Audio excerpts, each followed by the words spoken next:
नवीन वर्षाचा पहिला सण म्हणजे मकर संक्रांत. मकर संक्रांत हा सगळ्याच महिलांचा आवडीचा सण. यावर्षी मकर संक्रांत ही 14 जानेवारी 2026 रोजी वार बुधवार या दिवशी आलेली आहे. तर मकर संक्रांतीला सुगड पूजन कसं करावं? काही ठिकाणी फक्त सुगडांचंच पूजन केलं जातं, तर काही ठिकाणी विड्याच्या पानांचीही पूजा केली जाते. जसं आपण 5 सुगड पूजत असतो, तसंच 5 जोड पानं आणि त्याच्यावरती ओवसा पूजला जातो. तर हे सगळं पूजन कसं करायचं, संक्रांतीच्या दिवशी काय करावं, काय करू नये, यावर्षी मकर संक्रांत आणि षटतिला एकादशी ही एकाच दिवशी आलेली आहे. तर एकादशीचा उपवास कसा धरायचा, काय खायचं, काय खाऊ नये, हा उपवास कसा सोडायचा, या सगळ्या गोष्टींची माहिती आजच्या व्हिडिओमध्ये आपण बघणार आहोत. नमस्कार, मी पूनम. मी आपल्या यूट्यूब चॅनलवरती आपणा सर्वांचं अगदी मनापासून स्वागत करते. मकर संक्रांत आणि एकादशी असा 23 वर्षांनी आलेला हा दुर्मिळ योग. प्रत्येक महिला आपल्या पतीच्या दीर्घायुष्यासाठी संक्रांतीला सुगड पूजन करत असते. तर हा ओवसा कसा घ्यायचा, या गोष्टीची संपूर्ण माहिती आणि ओवसा कसा पुजायचा याची संपूर्ण माहिती आजच्या व्हिडिओमध्ये आपण बघतोय. सुगड म्हणजे काय, तर मातीची बोळकी. काही ठिकाणी याला बोळकी असंही म्हटलं जातं, तर काही ठिकाणी सुगड असं म्हटलं जातं. काही ठिकाणी ही सुगड काळ्या रंगाची असतात, तर काही ठिकाणी लाल रंगाची. तुमच्या इकडं ज्या पद्धतीनं सुगड पूजन केलं जातं त्या रंगाची तुम्ही सुगड आणू शकता. संक्रांतीला सुगड पूजन केल्यानंतर दुसऱ्या दिवशी या सगळ्या सुगडांचं काय करायचं, याची पूजा कशी विसर्जन करायची. संक्रांत हा फक्त एकाच दिवसाचा सण नाही, तर संक्रांत, भोगी आणि किंक्रांत असा 3 दिवसाचा हा सण असतो. तर भोगी दिवशी काय करायचं, संक्रांती दिवशी काय करायचं आणि किंक्रांती दिवशी काय करायचं, सगळी माहिती आज आपण बघूयात. त्या अगोदर जर तुम्ही या चॅनेलवरती नवीन असाल तर चॅनेलला सबस्क्राईब करा. व्हिडिओ आवडला तर व्हिडिओलाही लाईक करायला विसरू नका.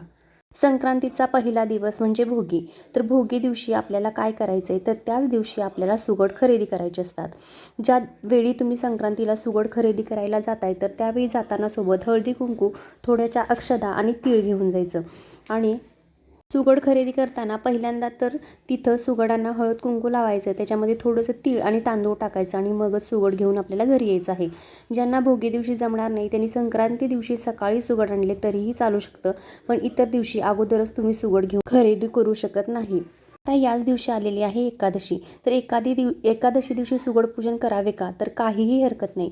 ज्यावेळी प्रत्येक महिन्याला एकादशी येत असते त्यावेळी आपण देवांची पूजा, कुळदेवाची पूजाही करत असतो. नेहमीप्रमाणे उपास धरायचा आणि संध्याकाळी उपास सोडायच्या वेळेला आपल्याला काहीतरी दूध किंवा फळं घेऊन उपास सोडायचा आणि दुसऱ्या दिवशी सकाळी जर तुम्ही उपास सोडला तर ते तुमच्या एकादशीचा उपवास हा धरला जातो. जर तुमची एकादशी नसेल तर तुम्ही सकाळपासून नेहमीप्रमाणे उपास पकडून संध्याकाळी उपास सोडू शकता. तर आपण खूपच भाग्यवान आहोत की मकर संक्रांती दिवशी सूर्यदेवाची सेवा करायची असते. त्याच्यासोबतच आपल्याला भगवान विष्णूंचीही सेवा करायला मिळते. ज्या दिवशी संक्रांत आहे तर त्या दिवशी सकाळी लवकर उठायचं आणि जी आपण सुगड आणलेली आहेत तर त्यांना पहिले तर स्वच्छ धुवून घ्यायचे, कारण भोगी दिवशी आपण ही सुगड आणताना त्यांना हळद कुंकू वगैरे वाहिलेलं असतं. ही सुगड स्वच्छ धुवून पुसून घ्यायची आणि मगच आपल्याला पूजा करायची. आता पूजा करताना सकाळी एक पाट मांडून घ्यायचा, त्याच्यावरती एक लाल रंगाचं वस्त्र ठेवायचं. लाल रंगाचं नसेल हिरवा रंगाचं ठेवा, फक्त पिवळं वस्त्र तुम्ही वापरू शकत नाही. त्याच्यावरती थोड्याशा अक्षता ठेवायच्या आणि दीप प्रज्वलित करून घ्यायचा, कारण कोणत्याही पूजेची सुरुवात ही अग्नीच्या साक्षीनंच करायची असते. म्हणून पहिले तर दिवा लावून घ्यायचा, त्याच्यानंतर गणपती बाप्पांची स्थापना करायची. दिव्याचंही हळद कुंकू, अक्षता आणि एखादं फूल व्हायचं आणि त्याची पूजा करून घ्यायची. गणपती बाप्पांच्या पूजेशिवाय सगळ्या पूजा ही अपूर्ण असते, म्हणून गणपती बाप्पांना पहिलं स्थापन करून घ्यायचं. त्याच्यासाठी थोडंसं तांदूळ ठेवायचं, त्याच्यावरती गणपती बाप्पांचा फोटो ठेवायचा, तोही स्वच्छ धुवून पुसून घ्यायचा. त्यालाही तुम्ही अभिषेक घातला तर खूपच चांगलं, नाही जमलं तर स्वच्छ पाण्याने धुवून तुम्ही गणपतीचं पूजन करू शकता. गणपतीलाही हळद कुंकू, अष्टगंध लावून घ्यायचा. नंतर थोड्याशा अक्षताही व्हायच्या. अक्षता वाहताना कधीही पूर्ण पांढऱ्या रंगाच्या अक्षता कधीच व्हायच्या नाहीत, तर अक्षतांना थोडंसं हळदी कुंकू लावून त्याला मगच त्या व्हायच्या आहेत. त्याच्यानंतर गणपती बाप्पांना एक लाल रंगाचं फूल व्हायचं. जर जास्वंदीचं फूल मिळालं तर खूपच चांगलं आहे. जास्वंदीचं फूल मिळालं तर जास्वंदीचं फूलच तुम्ही वाहा. आता त्याच्यानंतर आपल्याला सुगड पूजन करून घ्यायचं आहे. तर सुगड पूजन करताना एका सुवासिनीसाठी 5, दोघींसाठी 10 अशी आपल्याला सुगड खरेदी करायची असतात. मग तुमच्या घरात किती सुवासिनी आहेत आणि तुम्हाला कशी सुगड पुजावी लागतील हे तुम्ही बघा. त्याच्यासोबतच 5 सुगडांसाठी 1 पंती असते. असाच आपल्याला खण घ्यायचा आहे.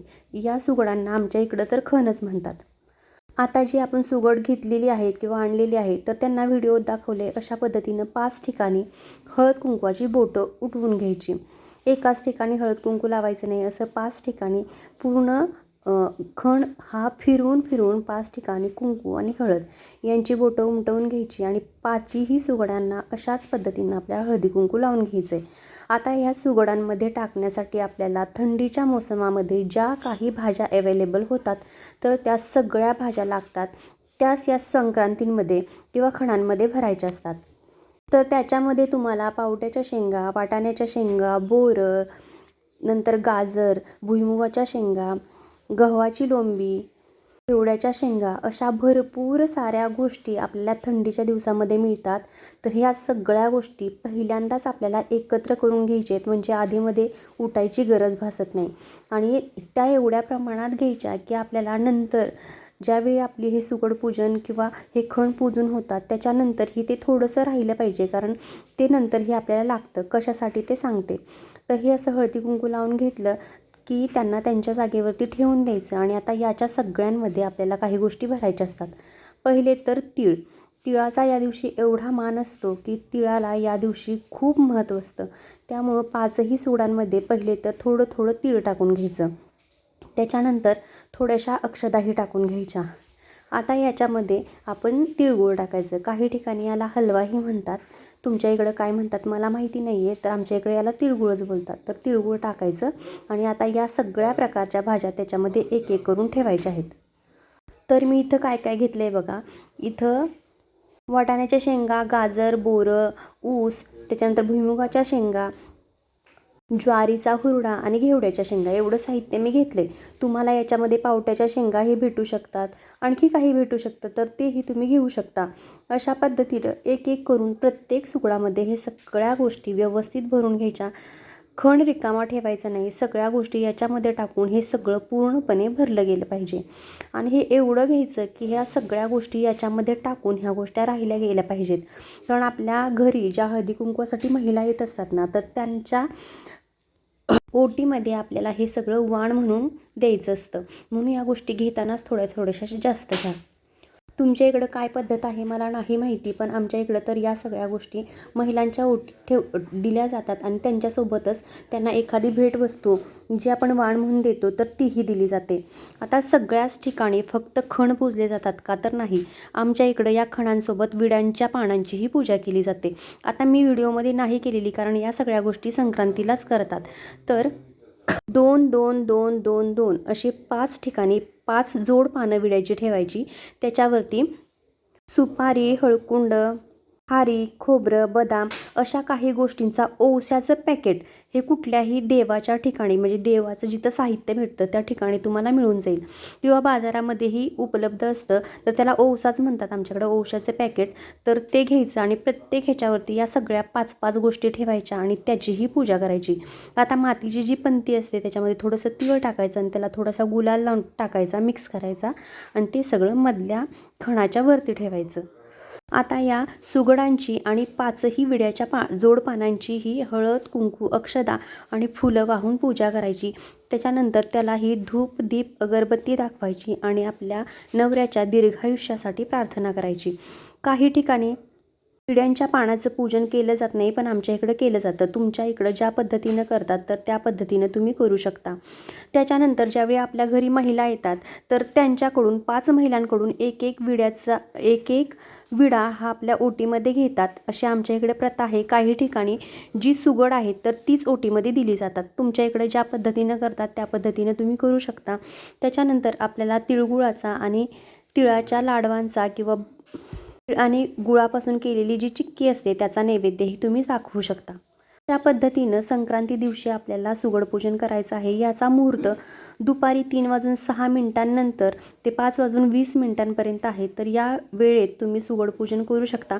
याच वेळेत महिलांना बोलून तुमच्या इकडं जर हे सुगड ओट्यात घ्यायची पद्धत असेल तर ते ओट्यात घेऊन तुम्ही ओसू शकता किंवा ज्यांच्या इकडं विड्याची पानं ओटीत घेऊन ओसतात तशाही पद्धतीनं तुम्ही ओसू शकता. आणि ज्या महिला येतात तर त्यांच्या ओटीमध्ये हे जे आपलं साहित्य आहे, जे आपण सुगडांमध्ये भरलं आहे ते थोडं थोडं साहित्य आणि आपण जे वाण आणलं आहे तर ते वाण घालून आपण त्यांनाही ओसायचं असतं. काही ठिकाणी ही पूजा जी आहे ती विठ्ठल रुक्मिणी मंदिरामध्ये किंवा रामसीतेच्या मंदिरामध्येही केली जाते. काही ठिकाणी ही लोकं घरातच करतात. तुम्हाला ज्या पद्धतीनं शक्य असेल त्या पद्धतीनं करायचं. हा ओसा ओटीत घेतल्यानंतर पहिले तुळशीच्या पाया पडायचं, घरातल्या सगळ्या देवांच्या पाया पडायचं आणि सगळ्यांचा आशीर्वाद घ्यायचा असतो. ही झाली सुगड पूजा. आता विषय आला एकादशीचा. तर एकादशी आणि संक्रांत एकाच दिवशी आली म्हणून काहीही फरक पडत नाही. उलट भगवान विष्णूंची ही सेवा आपण या दिवशी करू शकतो. ज्या घरात भगवान विष्णूंची सेवा होते त्या घरात माता लक्ष्मी सदैव वास करत असते. त्यामुळे या दिवशी सूर्यदेवांची जशी पूजा करतो तशीच तुम्ही भगवान विष्णूंचीही सेवा करू शकता. आणि उपवासच सोडायचा म्हटलं तर संध्याकाळी काहीतरी दूध, साखर किंवा तुम्ही फळं खाऊ शकता. जर तुमच्याकडे खिचडी खात असतील तर तीही खाऊ शकता आणि दुसऱ्या दिवशी तुम्ही एकादशीचा उपवास सोडू शकता.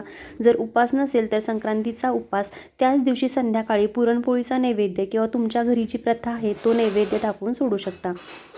नवीन नवरीचा ओसा कसा घ्यायचा किंवा त्याने ही सगळी सुगड पूजा करायची का याबद्दलचा आणखी एक व्हिडिओ मी तुमच्यासोबत नक्की शेअर करेन. त्या अगोदर जर मी तुम्हाला सांगितलेली ही माहिती आवडली असेल तर व्हिडिओला लाईक करा आणि चॅनललाही सबस्क्राईब करायला विसरू नका. धन्यवाद.